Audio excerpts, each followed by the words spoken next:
আলাইকুম। আজকে আমি মিস্টার নুডলসের লেমন ফ্লেভারটা ট্রাই করব। একটা ফ্রাই প্যানে আমি একটু বাটার নিয়ে ফ্রোজেন গাজর এবং ক্যাপসিকাম 2 মিনিটের জন্য ভেজে নিলাম।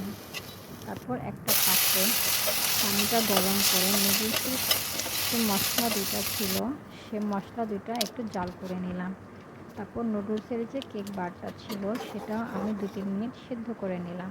কালারটা যখন একটু চেঞ্জ হয়ে আসছিল তখন এটার উপর আমি আমার ফ্রোজেন করা কিছু ফ্রেশ পনির ডিপ থেকে বের করে সাথে সাথে দিয়ে দিলাম।